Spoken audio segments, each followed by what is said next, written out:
So once again, guys, so as Manasa was talking about a lot of things which all of us could relate in every sense, especially when he was talking about the library and the songs, which is like incomplete. I have Anshul here who's hiding his face. I'm tired of telling him that we'll take it out. You have some brilliant songs out there. Or at least send it to me. I'll make it. No, you can't sell. You can't sell? Not in my presence. It's the right still tell you. As Ishan is here, Ishan just asked me one very good question. So now the awareness you are talking about, it's spreading it out. You know, Ishan is one of the amazing friend of mine. He's an amazing singer. He's here. So Ishan ने मुझसे पूछा कि यार original perform करना है या उधर कर सकते हैं बॉलीवुड उधर आए फिर I should don't do that. So original perform करना है या बॉलीवुड भी कर सकते हैं मैंने कैसे भी पूछा कि आईपीआर सारा so you know that's there That's good. I mean, I like it. the dawn has arrived just like angry young man so yeah guys please do join IPRS it's I've been a part of it very recently very helpful team very generous people gonna help you out with anything everything they are available to you just over a WhatsApp message even you know if it's if your credits are not there if your distributor is not helping you out anything they are there they are there as a most protective shield and then like as a community it's our responsibility to get our friends on board to be part of such initiative and such team when you know at the end you can just think कि मेरे को मेरा पैसा मिलेगा that's the most important part so we'll take just 5 to 10 minutes of break and then we will have Ishan Nigam live playing some amazing music for you so thank you so much guys we have a wonderful audience and give it up for Mandani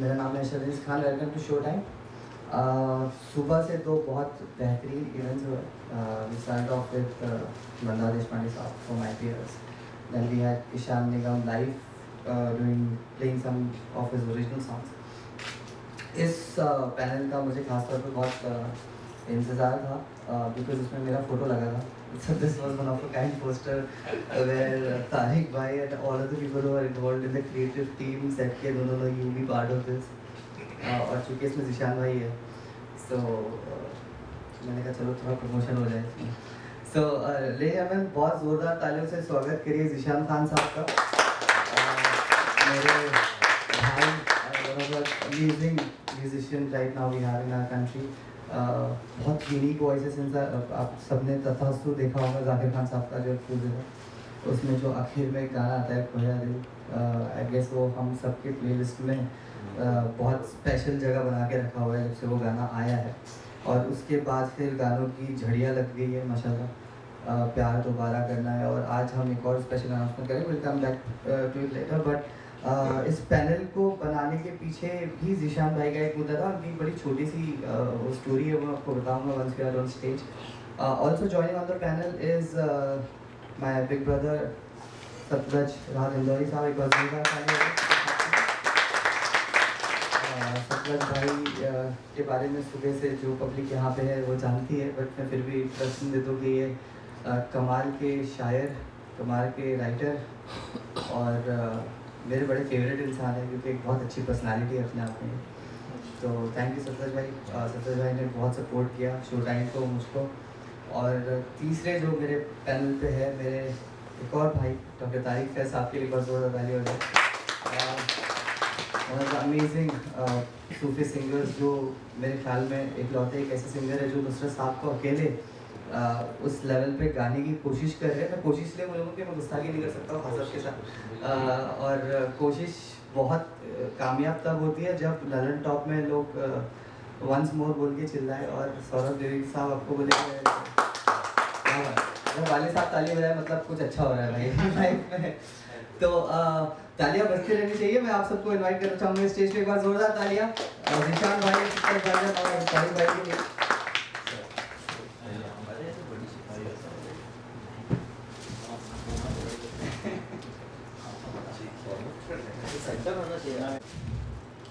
बढ़िया सा discussion होने वाला है यहाँ पे, आप लोगों को मज़ा आएगा। टॉपिक कुछ यूँ था, मैं थोड़ी शॉर्ट में स्टोरी सुना देता हूँ। ज़ीशान भाई वॉज अवेयर कि ऐसा कुछ शुरू होने वाला है शो टाइम, और हम सब इंतज़ार करते कि when are we going to start, but Zeeshan भाई की उस दिन एक स्टोरी थी, बड़ी प्यारी सी स्टोरी थी वो, और काफ़ी ट्रिगर कर गई मुझे वो स्टोरी एक्चुअली, क्योंकि कुछ हुआ मेरे साथ 2-3 दिन पहले उस वक्त में, तो even I and Samair was thinking about the same thing. चूँकि हम खान फैमिली से है, सेकंड मेरे वालिद साहब ने मुझे, he is responsible, because of him only I am here, कि रफ़ी साहब को सुन के, जगदीश सिंह साहब को सुन के मैं बड़ा हुआ। तो उर्दू और हिंदी ये दो भाषाएं हैं, जैसा बहुत सारे लोगों ने बोला, जहाँ साहब ने बोला कि ये बहनें हैं आपस में, है ना, और मैं बिल्कुल भी मानता हूँ। तो ज़ीशान भाई की स्टोरी थी कि यार उर्दू बोलना इतना ज़रूरी थोड़ी है, कि हर बात में लिखना ज़रूरी थोड़ी है, अगर जहाँ ज़रूरत नहीं है वहाँ क्यों लिख रहे हो। तो ये काफ़ी लोगों के ऊपर, मैं नहीं कहूँगा कि तंज कसा है, बट ये बहुत सच्चाई गई है भाई, और एक आर्टिस्ट का एक हक भी बनता है आई गेस। तो हम आज यही टॉपिक पे बात करेंगे, क्योंकि हमारे साथ one of the amazing writers है, कोच है हमारे, सूफ़ी के एक बड़े कलाकार हैं, और एक ऐसे ख़ानदान से ताल्लुक़ रखने वाले कि जो अपने आप में माशाल्लाह से हम सबके उस्ताद घराने से ही बिलोंग करते हैं, ज़ीशान भाई। और हमने इनके फैमिली को अपने आंखों के सामने पिछले कुछ सालों में, चाहे वो जाकिर खान साहब हो या ज़ीशान भाई हो, इनके थ्रू इनकी फैमिली को हमने एक पोर्ट्रे करते हुए अपने आप को देखा कि हम उनसे रिलेट कर पाए, और एक इतनी खूबसूरत फैमिली के जो हर एक नए आर्टिस्ट को सपोर्ट करती है मुंबई शहर के अंदर, ऐसे बहुत कम लोग हैं, तो मेरे ख्याल से इस बात के लिए जोरदार ताली होनी चाहिए। और तो बात ये है सत्ताज भाई कि उर्दू पे डिस्कस कर रहे हैं, तो बीइंग अ पोएट, आपने भी काफ़ी वेब सीरीज़ में और मूवीज़ में और इंडिपेंडेंट सॉन्ग में अपने अल्फाज दिए हैं, तो क्या लगता है आपको, जो ये एक बात छिड़ी है कि is Urdu compulsory in every single song just because कि वो अच्छी लगती है तो ज़रा डाल देते हैं?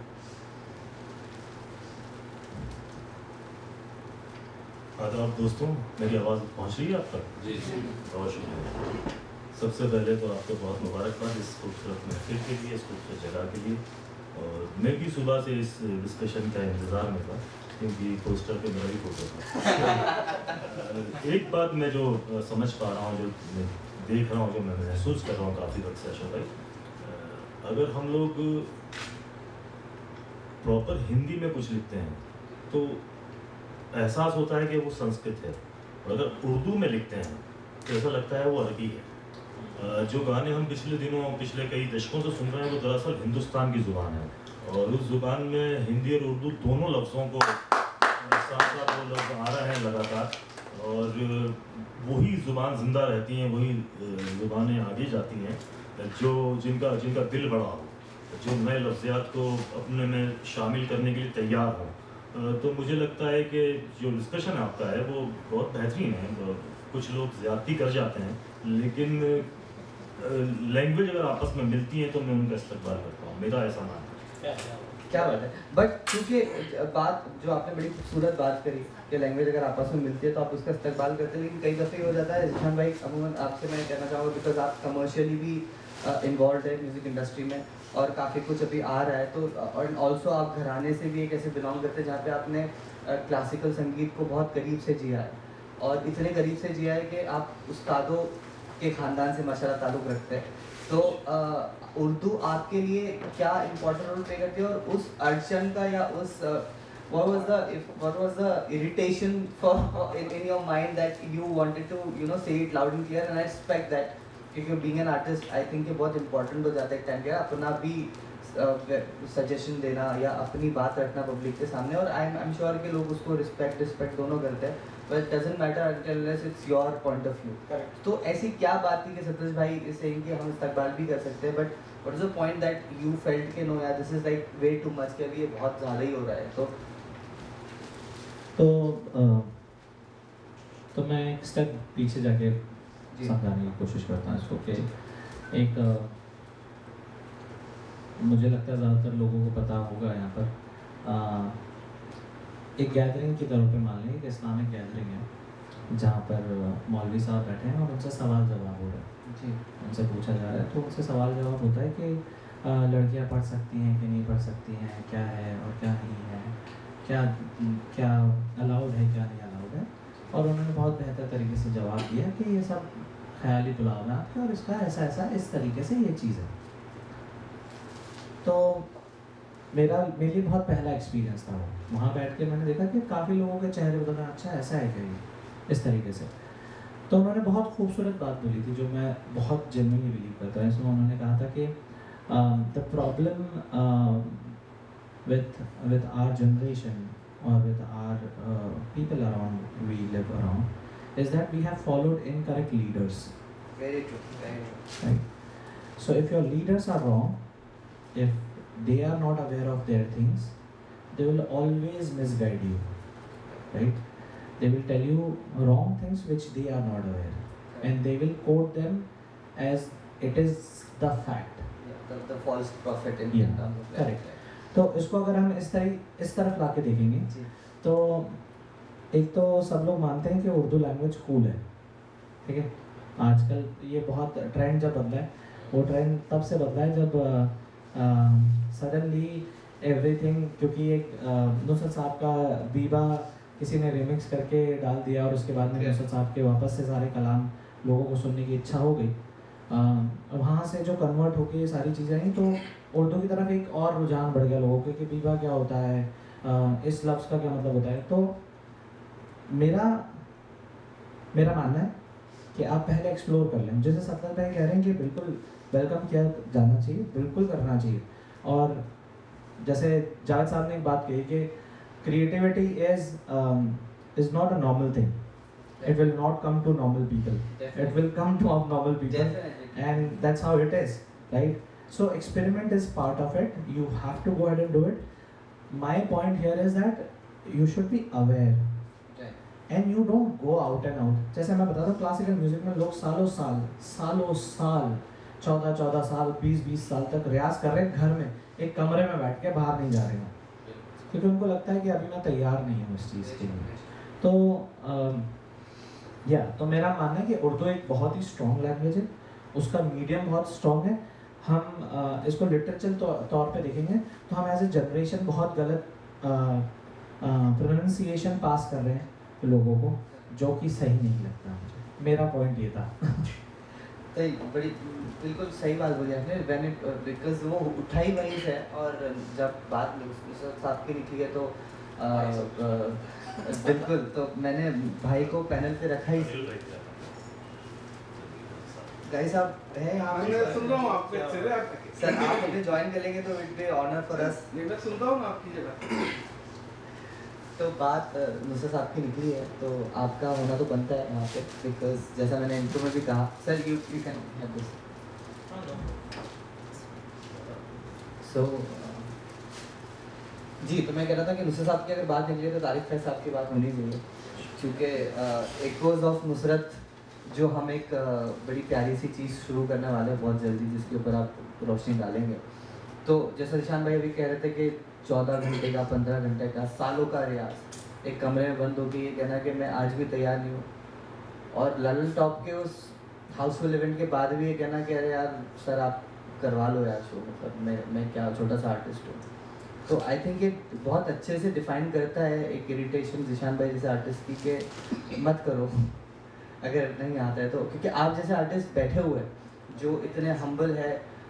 तो what you like to add on the topic के दोनों के अपने पॉइंट ऑफ व्यू आ गए। मैं चाहता हूँ कि आप कुछ कंट्रोवर्शियल बोल दीजिए। हाँ मतलब प्रमोशन हो जाएगा सर, आप सामने बैठे लोगों के। सबसे पहले तो बहुत मुबारकबाद अशरफ भाई, और सब ऑलरेडी बहुत बड़ी शख्सियतें यहाँ मौजूद हैं, और अब तो माशाल्लाह सामने भी बहुत बड़ी बड़ी पर्सनैलिटीज़ हैं। तो अब आपने एक तो उर्दू का टॉपिक चल रहा था, फिर म्यूज़िक और नुसरत साहब की बात आ गई। तो सबसे पहले तो भाई मेरी वाकई कोई ऐसी बिसात नहीं है, औकात नहीं है कि मैं उस्ताद नुसरत फ़तेह अली ख़ान साहब के नाम से भी मुझसे कुछ पूछा जाए, लेकिन आपने इज्जत दे दी तो मैं इसलिए यहाँ पे आ गया। और जो आप पूछ रहे थे कि ऐसा लगता है कि अभी भी तैयार नहीं है, तो ये तो हकीकत बात है, हर आर्ट फॉर्म जो है एक समंदर की तरह होता है। तो चाहे वो लैंग्वेज हो, लिटरेचर हो, चाहे ज़ुबान का काम हो, चाहे म्यूज़िक हो या कोई भी आर्ट फॉर्म हो, तो वो इतना बड़ा समंदर है। और एक मुझे बहुत अच्छी चीज़ लगती है जो पर्सनल एक्सपीरियंस किया है मैंने ये 16 साल के म्यूज़िक सीखते वक्त, जो आज भी मैं सीख ही रहा हूँ, तो वो ये है कि आप जितना करते हो उतना ही बाकी रह जाता है। तो ये हमेशा एक डायलेमा रहता ही है इंसान को, और होना भी चाहिए। जिस दिन आपने ये समझ लिया कि आपको सब आता है, फिर आप सीखना बंद कर दोगे। बट जैसे जिशान भाई ने बोला कि कूल लग रही है बहुत लैंग्वेज, तो आपने और मैंने जुबान का तो हाँ ये मामला तो है, क्योंकि बड़े बड़े प्लेटफॉर्म थोड़ा से खुल के बोलिए ना तारीफ है। जी बड़े बड़े प्लेटफॉर्म से जो जुबान की धज्जियाँ उड़ रही हैं, तो वो नहीं होना चाहिए। आ रहा है और हाँ और उसमें हर चीज़ आ गई, बेसिक प्रोनाउंसिएशंस आ गए हैं, फिर शायरी अपनी जगह रह गई। ओपन माइक्स आए हैं तो उसमें भी लोग गज़ल बोल के कुछ और ही पढ़ दे रहे हैं, नज़म बोल के कुछ और पढ़ दे रहे हैं, तो इस तरह की चीज़ें हैं। तो ये होना चाहिए कि भाई आप ख्याल बोल के अपना कुछ मुझे लिखा हुआ इसमें याद है सुना कि दें। रिसेंटली मैंने एक रील देखी कि मेरे ख्याल महीप जी ने कहा था हाँ, कि बिल्कुल। मैं नाम तो नहीं लूँगा क्योंकि मुझे वो चाहिए यहाँ पे, तो कि वो शायरी नहीं होती, वो एक शेर होता है। तो शुरुआत यहाँ से है, मतलब जेंजी में। तो आप तो भाईजान आपकी पर्सनालिटी ही ऐसी, आप ऐसे घर से ताल्लुक़ रखते हैं कि आपके वालिद साहब ने भी, दबे इंदौरी साहब ने भी हर किसी को, हर नए टैलेंट को अपनाया है, हमेशा बहुत इज्जत दी, बहुत मोहब्बत दी। और मेरे वालिद साहब तो बहुत बड़े फ़ैन रहे उनके, तो ऑफ कोर्स वो आपके अंदर आना था। बट जैसा ये जो टॉपिक छिड़ा है कि कुछ लोग हैं जो बोलते हैं ना, नुस्खा निकाल के बोल रहे हैं कि नहीं ये तुम मत करो, ये गलत है, और कुछ लोग बोल रहे हैं कि नहीं तुम करो। तो आप इस पे क्या ऐड ऑन करना चाहिए? Like because somebody has to say, if somebody is coming from a literature very related family, जिसको उर्दू का वो इतना घोल के पी गया उर्दू को कि उसको पता है कि क्या सही। क्योंकि आप और मैं बहुत ऐसे इंटरेस्टिंग कन्वर्सेशन में बैठे हैं जहाँ पे आप नए आर्टिस्ट को समझाते हैं कि भैया ये इसके बाद ये आता है, इसके बाद ये आता है, ये जो तुम लिख रहे हो थोड़ा पैटर्न नहीं है उर्दू का। बट चूँकि मैंने भी ये पर्सनली ऑब्जर्व किया कि आर्टिस्ट बड़े बुरा मान जाते हैं आजकल। तो is that a bad thing happening to our generation? Not our generation, the Gen Z generation that's coming. नहीं, मैं शायरी खास तौर पर ऐसा फन है, तनवीर काजी साहब यहाँ बैठे हुए वो शायर, ये लगातार इम्प्रूव होता जाता है। हो सकता है हमने जो आज कलाम कहा है वो उसमें कुछ फनी है, वो कुछ ग्रामेटिकल मिस्टेक हो, लेकिन वक्त के साथ साथ वो सुधरेंगी भी, वो ठीक भी होंगी। अगर सिर्फ इस बिना पे कि आपको उर्दू ठीक से नहीं आती है, आप रोकेंगे लोगों के मत बोलिए, तो वो इम्प्रूव कैसे करेंगे? जिस तरह से आपने अभी एक एग्जांपल दिया महित जी का कि उन्होंने कहा कि शेर होता है, शायरी नहीं होती है, तो कई लोग उससे अवेयर हुए, कई लोगों को वो बात मालूम पड़ी। जो कॉमेडियन शायरी बोल के शेर पढ़ते थे, उनको भी समझ में आया कि मेरी गलती है, तो अब अगली बार वो कम से कम ये गलती नहीं करेंगे। तो जब हम लोगों को सुनेंगे तो शायद हम लोग ये हमें समझ में आएगा कौन कहाँ गलत है, तो आप उसको करेक्ट भी कर सकते हैं। करेक्ट। ये एक बात है मेरी, और ये प्रोसेस होती है। मैंने भी जो बचपन में गज़लें कही थी, वो वक्त के साथ मुझे समझ में आया कि ये लफ्ज़ मैं गलत इस्तेमाल कर रहा हूँ, या ग्रामर में ये मेरी गलती थी। तो जब मैं उसको लगातार मैंने शोकेस किया, और जो लोग उसका इल्म रखते हैं उन्होंने मुझे जब बताया, निशानदेही की कि यार आपने ये गलत लफ्ज़ इस्तेमाल किया, या आपकी काफ़िये में दिक्कत है, या बहर में दिक्कत है, या रदीफ़ में दिक्कत है, तो मुझे अपने आप को ठीक करने का मौका मिला। तो लिटरेचर ये होता है, आज के जहाँ बच्चे भी बैठे होंगे, कुछ वो लिखते हैं अगर, तो उसमें उनकी सोच, उनकी भाव तो बहुत बेहतरीन है, लेकिन ग्रामेटिकल वो करेक्ट नहीं है, भाई कहीं बहर से जा रहा है, कहीं रदीफ नहीं है, कहीं काफिया नहीं है। लेकिन वो जब लगातार लिखते रहेंगे, पढ़ते रहेंगे, तो वो ऑटोमेटिकली बहर में आ जाएंगे ना। अच्छा लिखने की सबसे पहली शर्त ये है कि आप अच्छा पढ़ें, और ज़्यादा पढ़ें और कम लिखें। अगर आप ज़्यादा पढ़ेंगे और कम लिखेंगे तो आप ज़्यादा पढ़ें और कम लिखें, अगर आप ज़्यादा पढ़ेंगे और कम लिखेंगे तो आप जो कम लिखेंगे वो पढ़ने के लायक होगा। तो मैं इस बात को शिद्दत से महसूस करता हूँ। मेरे वालिद ने फिल्मों में खूब गाने लिखे, सो फूल खिले जब ये खिला रूप सुनहरा, सो चांद बने जब ये बना चांद सा चेहरा, इतना भी कोई प्यार की राहों में ना गुम हो, बस होश है इतना कि मेरे साथ में तुम हो। अब आप इसमें फैसला नहीं कर सकते कि हिंदी का या उर्दू का है। दरअसल ये 100% हिंदुस्तानी जुबान है, तो मेरा यही है।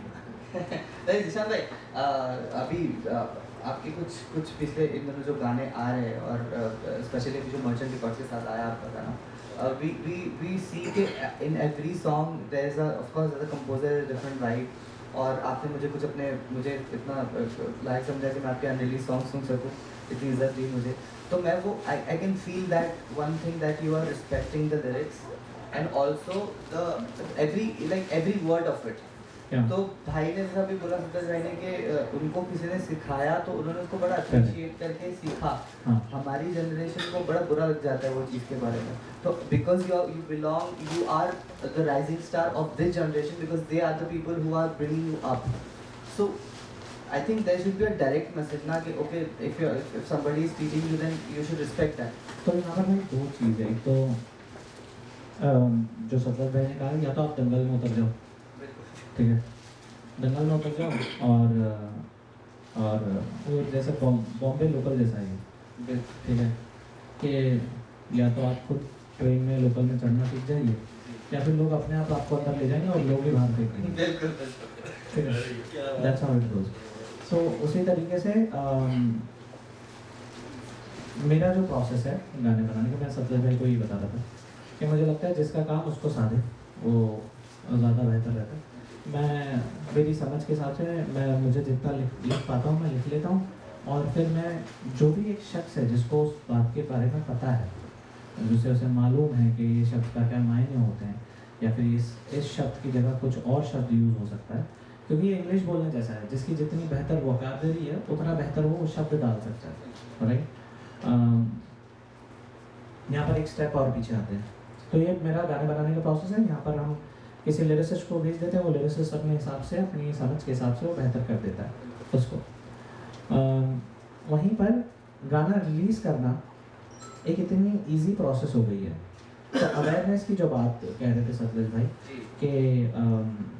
कि आप जाइए लोगों से रिलीज़ करिए, ठीक है ना। आजकल सब कुछ बंद कमरे में हो रहा है।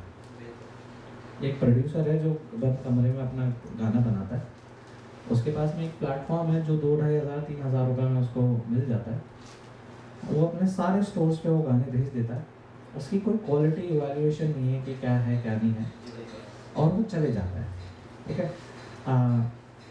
चलो वो बात भी बढ़िया है। फिर जब वो शोज़ करने आते हैं एग्जैक्टली वैसे ही होता है जो सतलज भाई कह रहे हैं, वैसे ही होगा कि कोई आप फिर शो करोगे, आप कहीं फिर कोई मिलेगा आपको और फिर कोई समझाएगा आपको कि ये नहीं इस तरह से होता है, ठीक है। बट हम we are living in the era of internet, right. रूबरू होने तक वो बहुत लोगों तक पहुंच चुका है, ठीक है, और बहुत लोगों तक गलत पहुंच चुका है, बिना ही। तो अब इसमें क्या होता है, चलो ये भी मैं हर एक बात से एग्रीमेंट में हूँ सतलज भाई की कि सही बात है कि यही प्रोसेस रहा है सालों साल से और ऐसे ही होना चाहिए। मुझे ऐसा लगता है कि जब आप जैसे संस्कृत को अगर आप उर्दू के लहजे में पढ़ने की कोशिश करेंगे, ठीक है, और किसी भी दूसरी लैंग्वेज को, तमिल को आप उसको अगर हिंदी ठेठ करने की कोशिश करेंगे, मराठी को आप ठेठ करने की कोशिश करेंगे, तो अटपटा लगता है, ठीक है।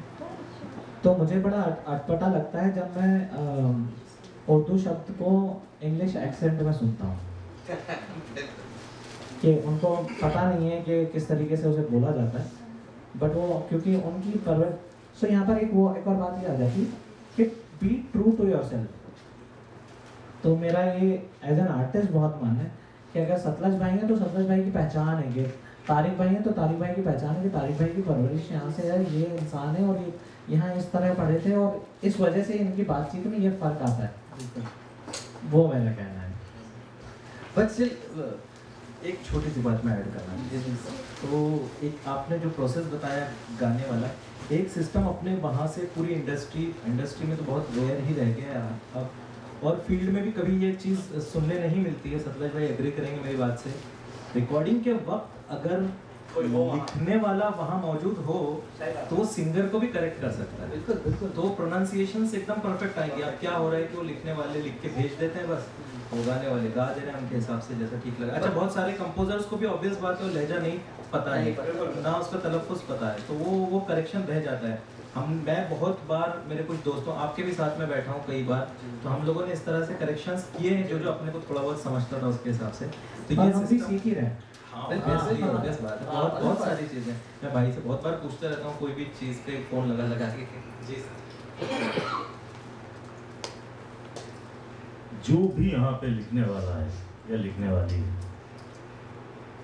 वो जो लिखता है उसकी नज़रों में वो सबसे बेहतर है।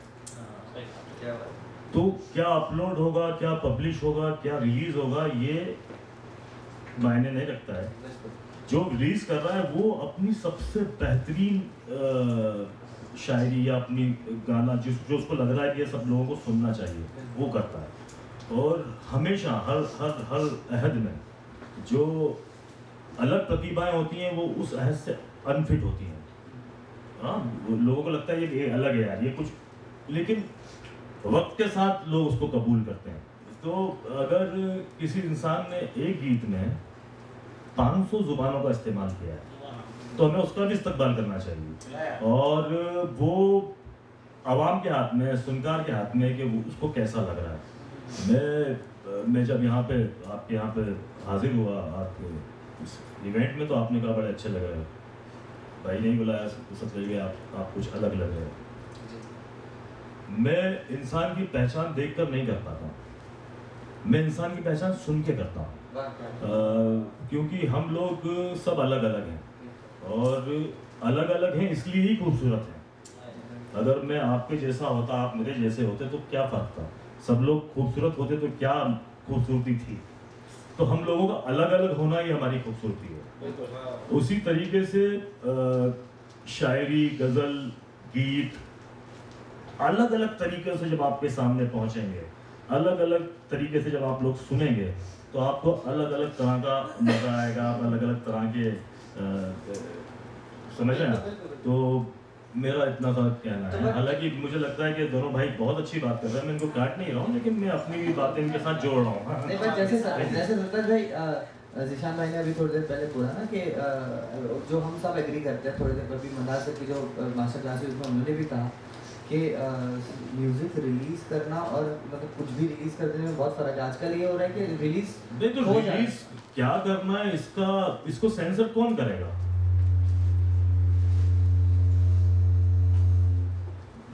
चेक रिलीज क्या करना है, इसको सेंसर की करने की जवाबदारी किसकी है? मेरी है। सर ये भाई आप सब लोग गाने सुनाइए, मुझे इनका अच्छा लगा, मुझे इनका अच्छा लगा, ये रिलीज कर।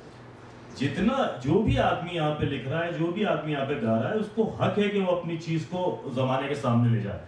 उसके बाद सुनने वाले को अगर पसंद नहीं है तो उसको कम कमा पाएगा, वो उसको शोहरत कम मिलेगी, उसमें कोई दिक्कत है तो लोग उसको पॉइंट आउट करेंगे कि यार ये दिक्कत है।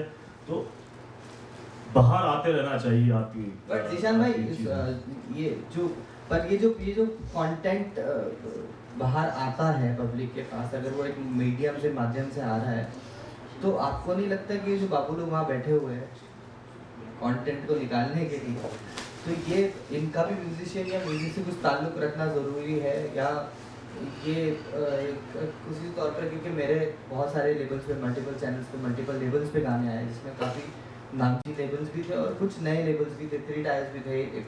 लेकिन मैंने सब जगह एक चीज़ नोटिस करी कि जो बाबू लोग जो बैठे हैं MBA करके, ये हमें जज करते हैं ऐसा फ़ोन लेके कि अरे बहुत बढ़िया। So they are not listening to what you are trying to say in your music video. They are interested in who's your actress in the song. उसके कितने मिलियन फॉलोअर्स हैं। अब मैं आपसे ये इसलिए पूछ रहा हूँ बिकॉज आप और मैं और इनफैक्ट तारिक भाई भी, we are into compositions also. अब I did one qawwali with Tariq भाई for a film, we made it with in 1 week. Indore से हमने फ़ोन पे उसको रिकॉर्ड करवाया था इंस्ट्रूमेंट्स को, तो एक रिजल्ट वो भी निकलता है। दूसरा, मैंने माशाल्लाह लोगों के साथ भी काम किया है जिनका रिजल्ट बहुत उम्दा था, लेकिन बस की बात है कि वो प्रोजेक्ट ज़्यादा हिट हुआ। तो ये मतलब ये भी तो काफ़ी मैटर करता है ना भाई के। तो मुझे ना एक विशाल एंड शिखर का इंटरव्यू यही चाहिए तो सर मेरे को बोलो। तो उनका इंटरव्यू देखा था मैंने, MX प्लेयर पे वो उनका एक वो आया था, शो आया था जी जी, जिसमें अलग अलग म्यूजिक डायरेक्टर्स आते हैं और फिर दे आर हैविंग कन्वर्सेशन करते हैं। तो उन्होंने एक बहुत खूबसूरत बात बोली थी जो कि मैंने खुद से तो अभी तक कुछ ऐसा एक्सपीरियंस नहीं करा है, बट मैं बहुत मानता हूँ इस बात में। ऐसा है कि आपको म्यूज़िक के बारे में सबसे ज़्यादा नॉन म्यूज़िक वाला बंदा बताएगा आपको कि इसमें अगर ये हो जाता तो बेहतर हो जाता। ठीक है, जैसे मेरा एक दोस्त है, मैं मेरे खुद के दोस्त की बात कर रहा हूँ। मेरा दोस्त है, उसे कुछ नहीं पता म्यूज़िक के बारे में, कुछ नहीं पता, वो एज ए लिसनर सुनता है। ठीक है, और मुझे बहुत खूबसूरत लगता है। तो मुझे लगता है जो सतलज भाई बात कह रहे हैं कि सबको हक है कि अपना काम बाहर निकालें। मुझे लगता है एज ए प्रैक्टिस आप ये कर सकते हो कि अपने आसपास जितने लोग हैं ना, उन्हें पहले सुना दें कि भाई कैसा लग रहा है, what do you think about this, है ना। और मुझे लगता है एज ए आर्टिस्ट सारे लोग ये करते ही हैं, राइट। तो मैं उसको सुनाता हूँ, तो वो जहाँ पर वो गाना किसी को पसंद आ रहा है, people are ready to buy that song and stuff like that, that's happening, वो वहीं कर देता है, दम नहीं है गाने में। वो बात भी है। हाँ, तो it completely, so coming back to the point, there are people who are sitting there who make decisions on your behalf, on your music, कि ये अच्छा है, ये अच्छा नहीं है। जैसे मेरे बहुत करीब कोई एक इंसान है जो कि मेरे म्यूज़िक को बहुत अप्रिशिएट करता है। उनको पता है कि ये किस टाइप का म्यूज़िक बनाता है, बट उनको पता है कि कमर्शियली क्या चलता है, तो वो हमेशा मुझे बोलते हैं कि यार कुछ ऐसा बना दे तू, है ना। तो वो यार मैं I see entertainment as two ways part. We are here to make music, they are there to sell music, right. It's their business to sell music, it's their work to make money out of that part. But also on the other hand, we are also talking about the language, which again consists of being a true artist, right? So don't you think that हम भी कहीं ना कहीं divide हो रहे हैं as an artist, because see, of course we are here, it's a business, we also want to make money out of our music. You know, recently Big Boss, what he did was incredible. बहुत ही अलग था, लेकिन वो मौत का कुआं था, है ना। तो we could relate it, but with his original sound. उसके साउंड को रिस्पेक्ट दी गई, राइट। मेरे कुछ ऐसे कॉम्पोजिशंस है जो म्यूजिशियंस और नॉन म्यूजिशियंस को भी ऐसा लगा कि बहुत अच्छे हैं, ज़ाहिर बात आपके भी होंगे, लेकिन जब वो बापू लोगों के थ्रू बाहर आए तो उनको वो उतना इज्जत नहीं मिली। तो कहीं ना कहीं आपको लगता नहीं कि एक आर्टिस्ट जो पिछड़ता जा रहा है, like all the legend singers अभी जो है, सोनू निगम साहब है, अरिजीत साहब है, they are coming up with their own music level. तो कहीं ना कहीं ये चिढ़ गए हर चीज़ों से, जिसमें लैंग्वेज भी इन्वॉल्व है, जिसमें ये नौसिखियापन भी इन्वॉल्व है। और चूँकि आपका बैकग्राउंड कहाँ से, सतत मैंने बोला कि आप कहाँ से आ रहे हैं, वो बहुत मैटर करता है। वहाँ से आने के बाद एक ऑक्सफोर्ड यूनिवर्सिटी का MBA वाले बाबू आपको जज करते हैं, तो थोड़ा ख़राब नहीं लगता? ये चेंज नहीं होना चाहिए भाई? पहले तो इस बारे में बात करते हैं क्यों सब अपने लेवल को होना चालू कर रहे हैं। बिल्कुल ठीक है, मेरे ख्याल से ये इसलिए हो रहा है कि पहले एक टाइम था कि साहब आप म्यूज़िक डायरेक्टर हैं, आप ये मैं मूवी कर रहा हूँ, आप पूरा म्यूज़िक कर दीजिए मेरी मूवी का, बैकग्राउंड भी आप करिए, गाने भी आप करिए। We have come to into a situation where nowadays it has changed the system. Like it is not one person who is doing the music, right? There are multiple singers. उनके गाने सुने जाते हैं, उनका गाना लिया जाता है कि आज जीशान ने 5 गाने भेजे, जीशान का एक गाना पसंद आया, तारिक भाई ने 5 गाने भेजे, तारिक भाई का एक गाना पसंद आया, सतलज भाई ने कुछ भेजा, ऐसे करके 5 गाने मान लो आप मूवी में। और इस कारण से सबके अपने गाने, सबके बुफे लग रहे हैं, सब जिसको जो अच्छा लग रहा है वो उठा के अपनी मूवी में रख रहा है। ठीक है, रीज़न, अब कमिंग बैक टू जो मैं खुद फॉलो करता हूँ कि मुझे ज़िंदगी में सब गाना है, सब तरह का काम करना है। मुझे गज़ल गाने में शर्म नहीं है, मुझे Tier 2 कमर्शियल गाना गाने में, मुझे कोई पार्टी सॉन्ग हो वो गाने में प्रॉब्लम नहीं है। मैं इस तरीके से देखता हूँ कि अगर if that's a part of my job I will do it, ठीक है ना। बट मैं इस तरीके से देखता हूँ कि मैं मेरी इच्छा का, मेरे पसंद का काम कंटिन्यूसली मेरे एंड से करता रहूँगा। That's what Arijit Singh is doing, that's what everybody who is Amit Trivedi is doing, right. But because that's the main reason कि वो अपने दिल की सुन के कर रहे हैं ना। हाँ, क्योंकि वो नहीं कर पा रहे हैं, क्योंकि भाई उसमें again the balls will drill down to that thing only कि लोगों को जो सुनना है वो उन्हें बनाना है और वो उन्हें भेजना है। बिल्कुल हाँ, तो लेबल्स आर देयर टू, उन्हें सुनाना ऑटो वाले को गाना, वो बिल्कुल उन्हें चाहिए कि ट्रक में गाना चले, तो they are making that song, so that's how it goes. मतलब मेरे हिसाब से है, मेरी समझ के हिसाब से ऐसा, बाकी तो बट हर बार सतेज भाई जब राहत साहब भी गाने लिखा करते थे और उस टाइम पे सुल्तान मजनूपुरी साहब भी लिखते थे और बहुत बड़े बड़े राइटर्स आए हैं। उसके बाद फिर हमने देखा कि करण जौहर साहब की फिल्में आना शुरू हुई, कुछ कुछ होता है, उसके बाद जतिन साहब का म्यूजिक आया, lot of the sea of changes keeps on happening. फिर बुंदा बैंड के साइड तो हमने वहाँ पे राहत साहब का एकदम अलग ही रूप देखा इन टर्म्स ऑफ लिरिक्स। तो जो ये उर्दू से एकदम कूल वाला जो एक पैटर्न आया, लेकिन उस पर किसी ने कभी उंगली नहीं उठाई। People still enjoy that, people still have their two songs in their favourite playlist, but now if the artist is doing it तो हमको भी खटक रहा है। तो what do you think why this is happening and what people need to. मैं आपसे इसलिए पूछ रहा हूँ क्योंकि आप लिरिक्स सीनियरिटी के मामले में in terms of writing you are senior to all of us. साहित्य में आपका बहुत आपका जो साहित्य आज तक का जो इवेंट था वो बड़ा मज़ेदार था सर, वो मैं अक्सर देखता हूँ। तो अब फॉर एग्जाम्पल बुलाती है मगर जाने का नहीं, है ना, हमने सबने सुना correct. You are loud chair Das साहब के लिए एक बार जरूर तारीफ हो क्या बात। तो पब्लिक उसको एक्सेप्ट कर रही है, but on the other hand we are saying some बनता ही चीज़। तो एक बात सबसे पहले तो मैं आपको बोलूँ कि आप बाबुओं की तरफ ज़्यादा तवज्जो ना दें। आप जिन बाबुओं से डर रहे हैं उनसे डरने की आपको ज़रूरत नहीं है। एक राज साहब का शेर है कि अब जो बाजार में रखे हो तो हैरत क्या है, अब जो बाजार में रखे हो तो हैरत क्या है, जो भी देखेगा वो पूछेगा कि कीमत क्या है। तो जब हम मुन्ना भाई अंजलि की बात करते हैं तो वो राहत साहब का गाना नहीं है, वो उस किरदार का गाना है जो एक मुंबई के डॉन है और वो उसी लैंग्वेज में बोलेगा। आपने कुछ कुछ होता की बात की, गाना रिलीज किया वो तो बड़े लोगों ने किया। अब तो मेरा दिल जागे ना सोता है, जागे ना सोता है, तो वो सोता नहीं है, सोते आएगा यहाँ पे ड्रामेटिकली, लेकिन वो आया ग्रामर की खराबी के बावजूद, और उसके बावजूद वो कामयाब हुआ। तो इस दुनिया में सफलता का कोई फॉर्मूला नहीं है, सफलता का कोई रसायन नहीं है। लोगों को क्या पसंद आएगा इसको आप पहले से तय नहीं कर सकते। सुबह मंदा साहब की जब चल रही थी यहाँ पे क्लास, मास्टर क्लास, तो उन्होंने एक बात कही थी कि आपने कभी वो गाना सुना है जो आने वाला है? तो अगर किसी ने नहीं सुना है तो अगर हम जज कर लें पहले से कि यार ये आने वाला है, तो फिर क्या उसका मजा बचा। तो लगातार चेंज आते रहना चाहिए। और आप अगर लिटरेचर के लिए काम कर रहे हैं और एक जिम्मेदारी से कर रहे हैं तो बात अलग है। अगर आप मुंबई जैसे बाजार में हो जहाँ पे आपको डायरेक्टर, प्रोड्यूसर, एक्टर, राइटर, उनके ड्राइवर, उनके नौकर सबको सहमत करते हुए लिखना है, तो फिर आपको समझौते भी करना पड़ेंगे क्योंकि आप बाजार में हो।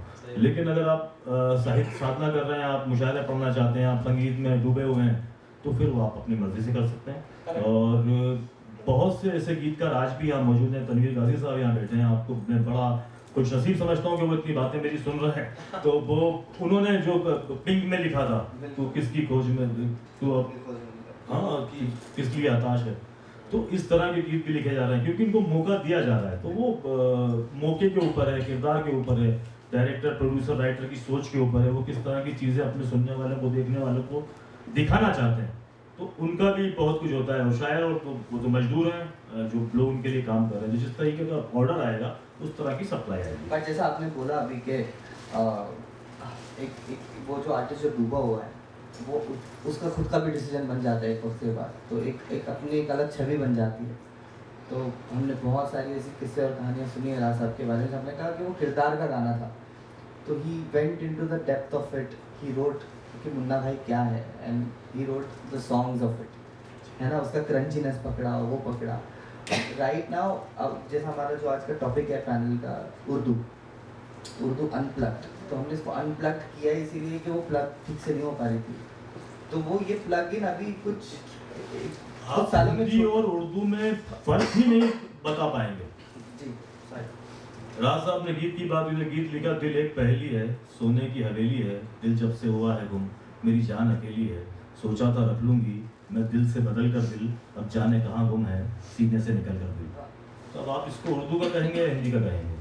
मैं तो कह रहा हूँ, मैं इस डिस्कशन से ज़्यादा इंटरेस्टेड ये हूँ कि अगर सतलज भाई थोड़ी देर और सुना देंगे तो लेकिन एक मतलब एक शेर आपकी मोहब्बत में खासतौर पर आप आए तो आपके लिए कि तुम्हारी आमद है सब बहारों को नाचना है। मैं यहाँ सुबह जब आया था तो इसको देखने आया था, अब जब आया हूँ आपको देखने आया हूँ। तुम्हारी आमद है सब बहारों को नाचना है कि अब नजर को नहीं नजारों को नाचना है। तुम्हारी आमद है सब बहारों को नाचना है कि अब नजर को नहीं नजारों को नाचना है। किसी की शादी में एक दिया भी नहीं मैसर, किसी की शादी में सब सितारों को नाचना है।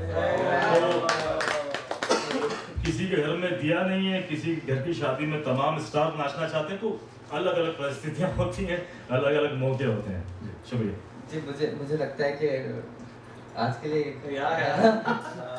बाकी तो मुशायरा आज हो रहा है माशाल्लाह। सतलज भाई के जानिब से मैं बड़ा खुशनसीब मानता हूँ अपने आप को ज़ीशान भाई के। सतलज भाई ने इस लायक समझा कि वो उस पैनल पे आए।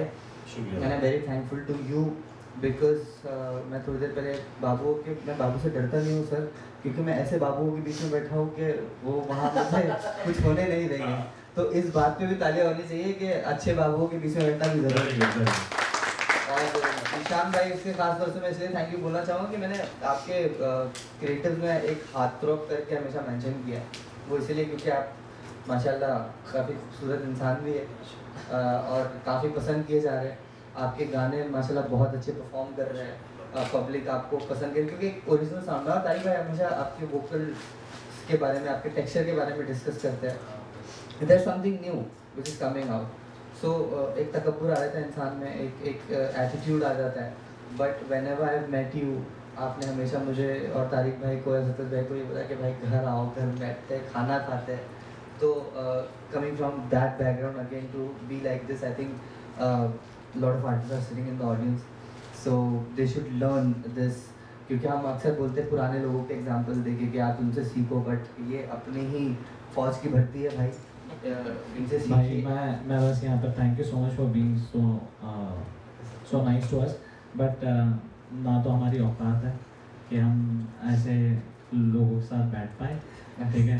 आप हमारे भाई हैं और हम बरसों से साथ में बैठ रहे हैं। नहीं तो मैं बताता हूँ कि और रही बात के ग्राउंडेड रहने की, मुझे लगता है माँ बाप की परवरिश का बहुत इसमें हिस्सेदार है वो, क्योंकि उन्होंने ऐसी परवरिश दी कि हमें आता ही नहीं है वो, हमें समझ ही नहीं आता वो क्या चीज़ है। तो बस उसी हिसाब से रहने और कुछ नहीं है भाई। और तारिक साहब बहुत बहुत शुक्रिया आपका। तारिक साहब के साथ मेरी एक बहुत स्पेशल सीरीज़ शो टाइम में ही आ रही है, एक कॉज ऑफ नुसरत, जहाँ पे तारिक भाई की किताब के बारे में भी डिस्कशन होगा। बहुत उम्दा किताब आ रही है। और उसके अलावा मैं एंड इस नोट पे करना चाहूँगा कि मैं कुछ दिनों पहले जब हम शो टाइम के फाइनल डिस्कशन सेशंस में थे, तो ये जितने आर्टिस्ट यहाँ बैठे और कुछ वहाँ बाद में ज्वाइन किए हैं, they have been part of Showtime internally and they have been guiding me from a long time. Zeeshan भाई और these two are like my big brothers. तो ये मुझे ऐसे पकड़ के रखते हैं, अच्छे बाबू लोग। तो सतलज भाईजान ने उस दिन एक शेर कहा, जिसके बाद हमारा एक शो क्रिएट हुआ, जिसका इंशाल्लाह हम कल से ही शुरुआत कर रहे हैं, जिससे हम कहते हैं परसेप्शन।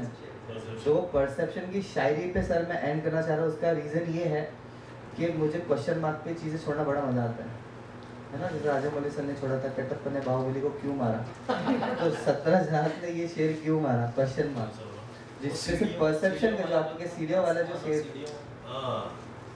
किसी का शेर सुनाया था मैंने, बड़े तवील सफ़र से गुजर के आया हूँ, बड़े तवील सफ़र से गुजर के आया हूँ, मैं तेरे पास सड़क पार करके आया हूँ, खिलौने बाद में, बड़े तवील सफ़र से गुजर के आया हूँ, मैं तेरे पास सड़क पार करके आया हूँ, खिलौने बाद में, पहले तू इस रसीद से खेल, ये मेरे लाल तेरी फीस भर के आया हूँ। और तू जिस मकान की ऊंचाई से लरसता है, तू जिस मकान की ऊंचाई से तरसता है, मैं उस मकान के जीने उतर के आया।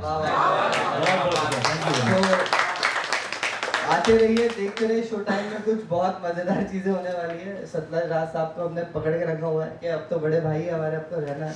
और कोशिश यही है, बेचैनी है कि कुछ होता रहे ज़िंदगी में, और हम अपने अपनी ज़िंदगी में कमा रहे हैं, खा रहे हैं, खुश है अल्हम्दुलिल्लाह। But apart from being a musician, writer, singer, we are also are artist, and this place is a gift from our side to the community, and we are trying to do something to raise the awareness in terms of like if maybe IPRS का session हो या फिर master classes हो या panel discussions हो। मैंने हमेशा अपने म्यूजिक स्कूल और फिल्म स्कूल में ये एंजॉय किया है। I used to be on that side of the audience, और मुझे हमेशा ये था कि मैं कब इधर बैठूंगा और मुझे अपने दिल की बात सुनने मिलेंगी, और वैसे लोग होना भी बहुत ज़रूरी है। So thank you so much once again, and thank you everyone for listening so patiently and being so calm and so supportive. एक बार अपने लिए भी जोरदार तालियां बजा दीजिए। And thank you so much Tariq भाई। तालियां बजती रहनी चाहिए क्योंकि आगे वाला चीज बहुत गजब का था। Thank you so much, thank you so much. एक आपके लिए और अब मैं इन्हें तोहफा दे रहा हूँ।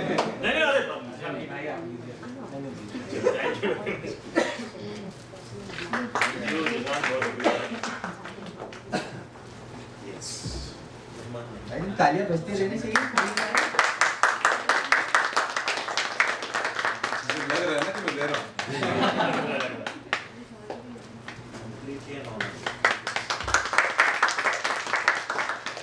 Thank you so much, thank you so much sir, thank you so much, thank you sir, thank you.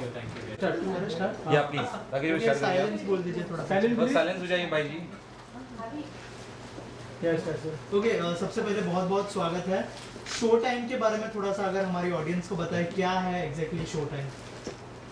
तो मंदार सर के नेतृत्व में मैंने ये चीज़ का फैसला लिया। मेरे गुरुजी भी है, मेरे बड़े भाई है। IPRS में सर का एक बहुत बड़ा ओहदा है, जहाँ पे ये कंटेंट से लेकर आर्टिस्ट मैनेजमेंट, कॉपीराइट से लेकर सारी नीच चीज़ों को मैनेज कर रहे हैं।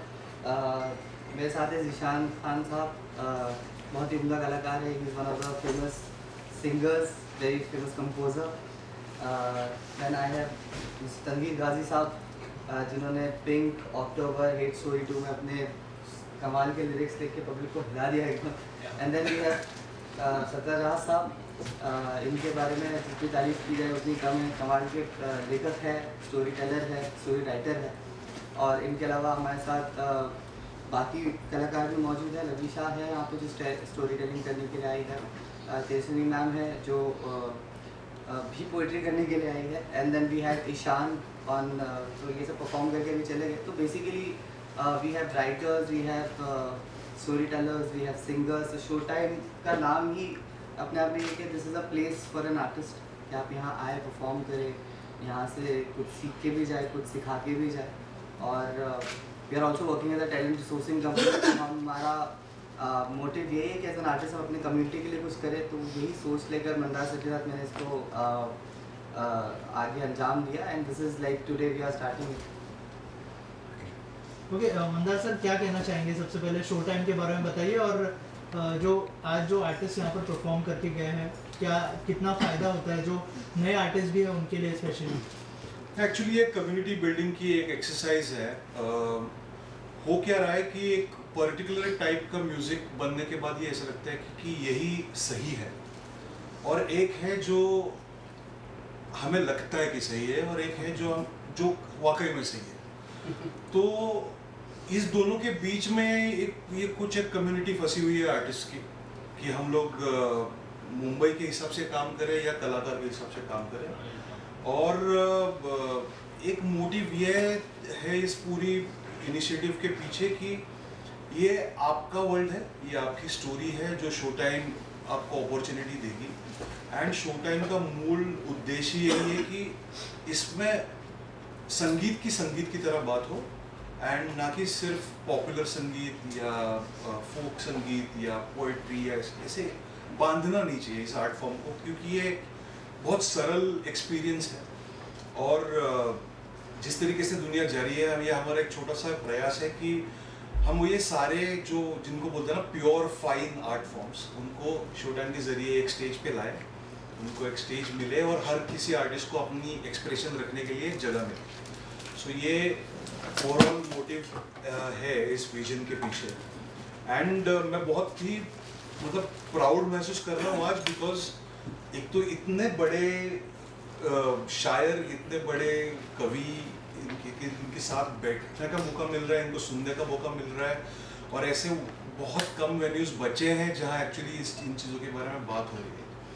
तो B it story telling, B it poetry, B it independent music, B it what ever music which you resonate with, this is the stage which Asher Anis Khan is offering you with his family, and I have 100% blessings for him on a personal level. At the same time, I am also associated with IPRS and making people aware about copyrights, music, and basically respecting copyright in a way where you get freedom to do the kind of art which you want to do.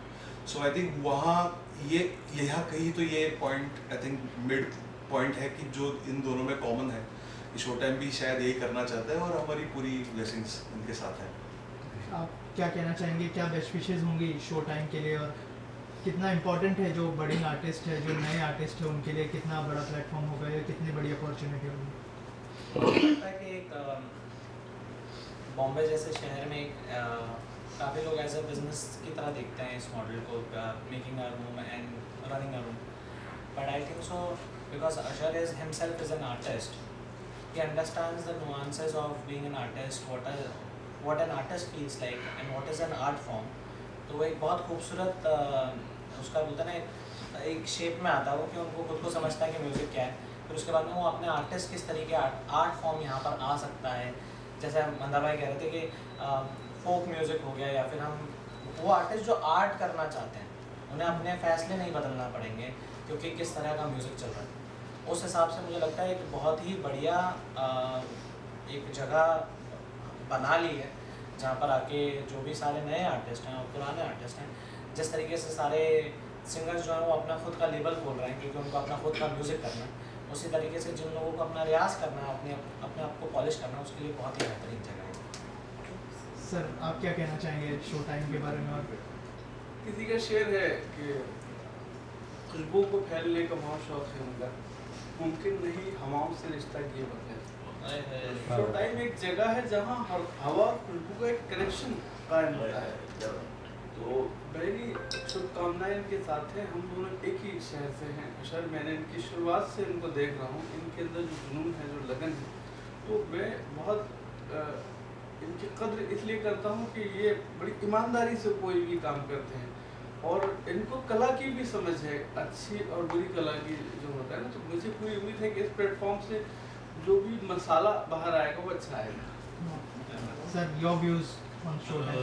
मैं जो बात कही ईशान भाई ने, उसकी मिसाल एक तरह से मैं अपने आप को मानता हूँ कि मुंबई जैसे शहर में हम जैसे शायरों को जो मुंबई से ताल्लुक़ नहीं रखते, अपनी बात कहने का, अपनी बात लोगों तक पहुँचाने का बहुत अच्छा और खूबसूरत ज़रिया हमें फराहम किया अशर साहब ने। तो मैं उनको बहुत मुबारकबाद देता हूँ और उम्मीद करता हूँ कि ये जगह हर लिखने वाले के लिए काम आएगी, हर गाने वाले के काम आएगी। बहुत शुक्रिया। सर आपसे जानना चाहूँगा, ये जो इनिशिएटिव है, जो जैसे मैंने कहा कि बडिंग आर्टिस्ट को काम आएगा, लेकिन जो पुराने आर्टिस्ट है उनका और जो बडिंग आर्टिस्ट है उन दोनों का इंटरेक्शन होगा यहाँ पर, तो कहीं ना कहीं आपको लगता है कि बहुत अच्छा एक्सपीरियंस भी मिलेगा उनको?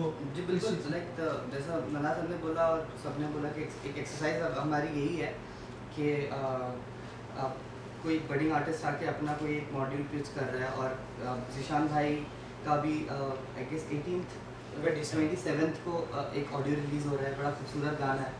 तो ऐसे मोमेंट पे हम लोग क्या करते हैं ना कि हम लोग लिसनिंग सेशंस इंट्रोड्यूस कर रहे हैं, हम लोग jamming sessions, weekly jamming sessions introduce कर रहे हैं, जहाँ पे जीशान भाई जैसे अजीम शख्सियत आके, मंदार सर जैसे आके, क्योंकि मंदार सर परफॉर्मर भी है, सर राइटर भी है, तो they all can come together on a same stage. कोई डिफ्रेंसिएशन नहीं छोटे बड़े का कि भाई तेरी 50 रुपये की टिकट है तू वहाँ जाके बैठे है, everybody is same. So I think वो डिफरेंस मिटाना बहुत ज़रूरी था। और चूँकि जिस तरीके से मेरे जो मंदार जी मैंने बताया, गुरुजी भी है और बड़े भाई भी है, तो उन्होंने जिस तरीके से मुझे ये आइडिया पिच किया था, my idea was to start a jam room and studio. But जब उन्होंने बोला कि अच्छा you have been producer and music writer from 7 years, तो अभी अपन लोग को ही कुछ करना पड़ेगा, क्योंकि IPRS में जाने के बाद सर को बहुत सारी चीज़ें ऐसी पता चली जहाँ पे वो बहुत सारी चीज़ें डिसअपॉइंटेड है इंडस्ट्री में। इंडिपेंडेंट आर्टिस्ट को और नए आर्टिस्ट को जो जगह नहीं, मकाम नहीं मिल पा रहा है, ऊंच नीच, जात भाव, ये सब आर्टिस्ट लोगों में नहीं चलता है कभी भी। तो जब इन्होंने ये बोला, हमने इनिशिएटिव तुरंत लिया। मैं, मेरे वालिद साहब, मेरी माता जी, मेरी वाइफ, मेरी पूरी फैमिली, हम सब ने मिलके बहुत मुश्किलात से कुछ चीज़ें इकट्ठा करी, कोशिश की कि पैसे कभी बाधा ना बने किसी आर्टिस्ट के बीच में। और फिर जब इनाग्रेशन की बात आई तो मैंने कहा कि हम सिर्फ फीता काट के इसको शुरू नहीं करेंगे, हम एक तरीके से ये डिफरेंस उसी दिन दूर करेंगे कि एक ही स्टेज पे सारे मकाम के आर्टिस्ट बैठे, मेरे साथ बैठे, क्योंकि इन सब में छोटा मैं उस मकाम के मामले में, तो वही मैं दूर किए रहता हूँ उस चीज़ को। तो बस यही है शो टाइम, और मैं यही करना चाहूँगा आगे भी आप सबकी विशेष से। एक मकसद जो आप लेकर चल रहे हैं, मुझे लगता है बहुत सही और नेक मकसद है। आज इंडस्ट्री में जिसने कहा, आपने कहा इंडिपेंडेंट आर्टिस्ट को मौका नहीं मिलता है, ऐसे में शो टाइम किस मकसद के साथ आगे बढ़ेगा और इन आर्टिस्ट के लिए क्या कुछ मदद करेगा, उस या क्या कुछ साथ लेकर चलेगा उन्हें, अगर उस बारे में आप अगर कुछ कहें। I think you will be the perfect person. Please guide us. See मकसद साफ है कि जिस तरीके का भी म्यूजिक चले, कोई प्रॉब्लम नहीं है। Everyone is going to coexist because it's a world of cloud. तो हर कुछ साथ में रहने ही वाला है, आप उसको मिटा नहीं पाएंगे कभी भी। मकसद ये है कि जिस सेक्शन को ये सारी फैसिलिटीज़ के लिए बहुत दूर तक या फिर बहुत टाइम तक पैसे जमा कर के करना पड़ता है, वो स्टेज हम उनको डे वन में प्रोवाइड करेंगे। ये मेजर पहली तो बड़ा मोटिव यही है कि हर किसी को एक स्टेज मिले, हर किसी को एक ऐसी स्पेस मिले जहाँ, जैसे आशा ने कहा, कि मुझे इस चीज़ की वरी ना करनी पड़े कि मुझे पूरा वेन्यू बेचना है, मुझे टिकट के लिए पोस्टर्स लगाने हैं, खुद के इंस्टाग्राम पब्लिसिटी में पैसे डालने हैं।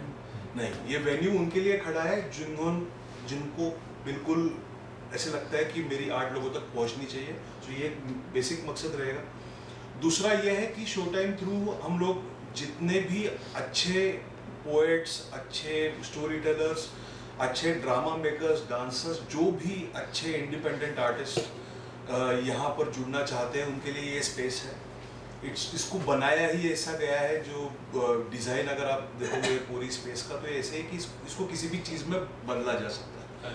So it's a multipurpose facility which can be used for including, like अभी तो आइडियाज़ ही आइडियाज़ आ रहे हैं। जिस दिन से देख रहे हैं तब से लग रहा है कि बहुत पॉसिबिलिटी है। पॉटरी वर्कशॉप भी हो सकता है, डांस वर्कशॉप भी हो सकते हैं, तो बहुत कुछ हो सकता है। सो दूसरा चीज़ ये है कि हमें कहीं ना कहीं आर्टिस्ट को ना सिर्फ स्टेज देना है, बट ऑल्सो ये भी बताना है कि आप और बेहतर क्या कर सकते हैं। तो और उसमें शायद ये हो सकता है कि हम लोग वर्कशॉप्स करें, जैसे आज मुशायरा हो रहा है। मैंने काफ़ी वक्त से इतनी अच्छी पोइट्रीज नहीं सुनी है मुंबई में, तो क्यों ना ऐसी चीज़ें हों जो बॉम्बे में रेगुलरली नहीं होती है। क्यों ना ऐसी चीज़ों के लिए स्टेज दिया जाए जो लोग शायद सुनना चाहते हैं पर उनको नहीं पता है कहाँ सुनना है। सो एक ये कोशिश रहेगी, ये तो दूसरा मेजर मोटिव है। तीसरा और बहुत खास बात ये है शो टाइम के बारे में कि it is your life is always a performance. So when you are on stage, when you are there, this is the place where you don't have to hide yourself. You will not be able to hide yourself. You are always facing the audience. आप हमेशा upfront रहेंगे, आपके सामने लोग हैं जिनको छोटी सी छोटी चीज़ जो लग रही है उनके साथ तुरंत फीडबैक मिलेगा, उनको देख के या फिर उनके साथ बात करके, इंटरेक्ट करके, व्हाटएवर। सो ये वर्चुअल दुनिया नहीं है जहाँ पे कुछ लाइक्स चल रहे हैं, कुछ सब्सक्रिप्शन चल रहा है। ये एक रियल दुनिया है। यहाँ पे भले 30 लोग हैं, बट आपको पता है कि वो आपको सुनने के लिए आए हैं। सो ये मेजर गोल रहेगा। तो ये मेजर 3 चीज़ें शो टाइम के बारे में है। आप देख रहे हो इतनी पिच परफेक्ट है। तो मैंने बताया ना कि I was about to start a jamming room और ये सब, तो मुझे समझ रहा कहाँ टाइम खराब कर रहे हैं sir. You have that capability of bringing an artist, because मैं रहा ही ऐसे लोगों के बीच में हमेशा जहाँ पे मुझे सबसे जुड़ के रहने की आदत है। इन लोगों ने मुझे यही सिखाया है कि जिस कम्युनिटी में आप हो वहाँ पे कोई छोटा बड़ा ये सब नहीं देखा जाता। अभी आप blessed to be a part of. मैंने बोला था थोड़ी देर पहले हमारे सेशन में कि हम आर्टिस्ट लोग बहुत अबनॉर्मल होते हैं। हमारे इधर वो चीज़ कभी नॉर्मल सी होती ही नहीं है, और वो कला भगवान चूज करके ही देता है। तो आई थिंक सारे पागल लोग एक साथ मिल रहे हैं, तो उनको जोड़ने के लिए एक और जैसे सर ने बताया ना कि देयर इज नथिंग लाइक कि कुछ फैंसी है, there is a certain room for it, एक पॉजिटिविटी है, स्टेज है, नियत है जी बेसिकली। और सारा ग्रे है। तो ग्रे में काफी कुछ पॉजिटिव है। ग्रे में काफी जिशान भाई, आपसे सवाल ये रहेगा कि अफकोर्स आपके बड़े भाई वर्ल्ड फेमस है, आप भी काफ़ी कुछ आपकी प्रतिभा दिखाते नज़र आए हैं, लेकिन एक क्या आपको एक प्रेशर रहता है कि बड़े भाई के हिसाब से लोग मुझे जाने, ना कि मतलब उनके हिसाब ना जाने, मेरे हिसाब से मुझे जाने, क्या ये अलग से एक प्रेशर रहता है as you are talented also, like क्या उस बारे में अगर कुछ अगर तो यार मुझे तो बहुत खुशी होती है लोग मुझे मेरे भाई के नाम से जानो। जी तो मुझे इस बात की बिल्कुल शर्म नहीं है, और ना मुझे इस बात की कोई गिला है या फिर शिकायत है मुझे इस बात की, ये लोग मुझे मेरे भाई के नाम से, बहुत प्राउड हूँ मैं इस बात को लेकर कि वो मुझे मेरे भाई के नाम से जानते हैं। उसके अलावा 2 अलग आर्ट फॉर्म से आते हैं, वो स्टैंड अप कॉमेडियन है, वो एक एक्टर है, वो एक शायर है, और मेरा जो पूरा आर्ट फॉर्म है वो म्यूज़िक की तरफ है। तो कंपैरिजन ही नहीं है, कुछ वैसा है नहीं। तो वो मैं अपनी सफ़र पे हूँ, अपने सफ़र में हम भी वहाँ तक पहुँच जाएंगे इंशाल्लाह। और भाईजान के बारे में क्या कुछ कहना चाहेंगे? एक बहुत नेक सोच के साथ, एक बड़ी मुहिम के साथ आगे बढ़ रहे हैं, युवाओं को ज़्यादा आई थिंक इससे मदद मिलेगी, क्या उनकी सोच के बारे में क्या? जी मुझे लगता है ना, एज एन आर्टिस्ट आप बहुत बार स्टेज पे चढ़ते हो और आपको समझ में आने लग जाते हैं लोग कि आप जैसे देखते हो, आपको समझ में आते हैं कि इंसान किस नीयत के साथ में आपसे बात कर रहा है, क्या कर रहा है। तो मुझे लगता है जो इस जगह की सबसे खूबसूरत बात है, एक तो अशर बहुत मेहनती हैं, दूसरी चीज़ बहुत अच्छी नीयत के साथ कर रहे हैं, बहुत ईमानदारी से कर रहे हैं ये काम। उसके अलावा हर आर्टिस्ट को before they go and release that final product बहुत रियाज, बहुत एक जगह चाहिए होती है जहाँ पर वो अपने आर्ट को क्राफ्ट कर पाएँ, स्पेशली इन स्टैंड अप और पोइट्री और शायरी। आप इस तरीके से बात करें, वहाँ पर बहुत वक्त लगता है उसको रवा करने के लिए, तब जाके वो बाहर आता है। तो मुझे लगता है उससे बेहतर जगह नहीं हो सकता, और मेहनती लोग हैं। और मैं मतलब मेरे बड़े भाइयों के बीच में बैठा हूँ, मुझे तो लगता है जिस जगह पर ऐसे लोग बैठे हैं उस जगह का बेहतर ही होता है। सर आपसे जानना ये चाहेंगे कि आजकल जो युवा है जो फेमस हो गए हैं बट उनका टैलेंट नहीं है, जो टैलेंट है वो फेमस होने के लिए उन्हें वक्त लगता है, तो उस बारे में क्या कुछ कहना चाहेंगे? क्या ये सब ये शो टाइम उसके लिए मदद करेगा? मकसद के तहत ये शो टाइम कल आगाज हुआ है। और क्या होता है, कोई कला होती है, जैसे एक ऑयल है, बहुत प्योर ऑयल कोई बना रहा है अभी, लेकिन वो अगर बाजार में बेचने बैठे तो नहीं बिकेगा, लेकिन अगर उसको पैराशूट का एक नाम दे दिया जाए तो बहुत इजीली बिक जाएगा। तो ये वही पैराशूट एक ब्रांड बनाएंगे, एक आम चीज़ को खास चीज़ बनाएंगे इंशाल्लाह। आखिर में सर आपने भी जस्ट उम्दा कुछ लाइंस कही थी, भाईजान के लिए क्या कुछ कहना चाहेंगे और किस तरह से आगे सपोर्ट में इनके रहेंगे आप? मैं तो हमेशा उनके सपोर्ट में, हमेशा उनके लिए खड़े हैं।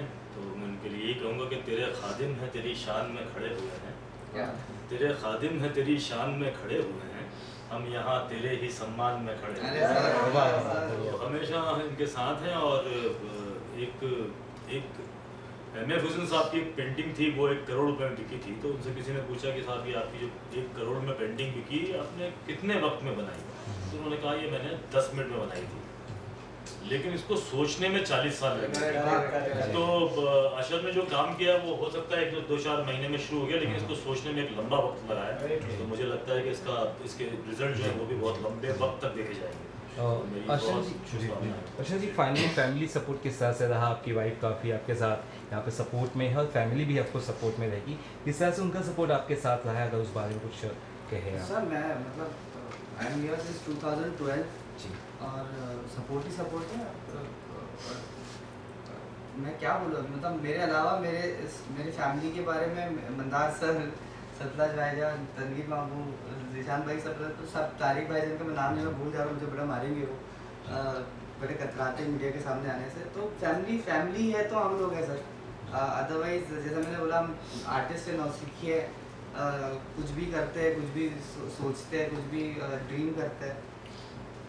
मैं यहाँ पर ऐड करना चाहूँगा, मुझे जी ऐसा भाई। लगता है कि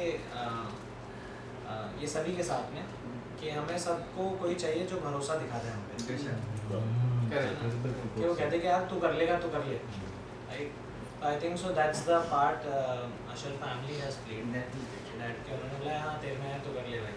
I think so that gives lot of motivation and courage to work. Very true. So, yeah. देखो एक चीज जो सरदार भाई ने बोले बहुत सही बोली कि एक चीज है कि जो पेंटिंग तो 10 मिनट में बनी है बट 40 साल सोचने में लग गए. ये इस कंट्री में एक्चुअली हुआ है. यूएस में बस्किंग कल्चर काफी टाइम से है Correct. और हम लोग अभी भी फिगर आउट ही कर रहे हैं कि बस्किंग किया कैसे जाए. तो आई थिंक शो टाइम ये एक शुरुआत है. इससे और वेन्यूज एग्जांपल्स लें कि बस्किंग पॉसिबल है, एक बहुत ही प्रॉपर वे में पॉसिबल है एंड ये कल्चर आना चाहिए. और आर्ट फॉर्म्स में प्रमोशन के लिए नए नए आर्टिस्ट को एक बेसिक स्टेज जो बोलते हैं ना कि आज मुझे लगता है कि मैं रेडी हूँ और बस 10 लोग मिल जाए तो मैं कुछ कर लूँ. वो जो एक जुनून है ना इस जनरेशन में, जो ये थोड़ी सी अगर उसको हवा मिल जाए, जो सिर्फ वो एक छोटी सी 2x2 की स्क्रीन में लिमिटेड ना हो, यहाँ है वो शुरुआत. एंड मुझे लगता है कि यहाँ से ये काफ़ी बड़ा लीप हो सकता है इंडियन बस्किंग सीन के लिए. थैंक यू आप लोग बहुत स्टैंडिंग विजुअल कर लेते हैं.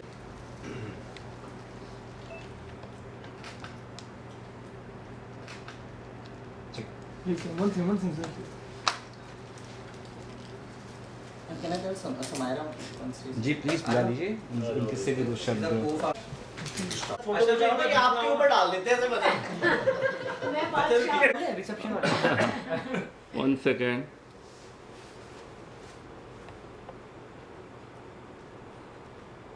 जैसे जैसे कैमरा आ रहा है सर आप किसी की शादी में मत करना वीडियो. Okay. आपका 1-2 बार में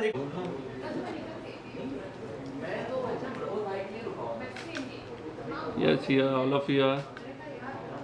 Be smile.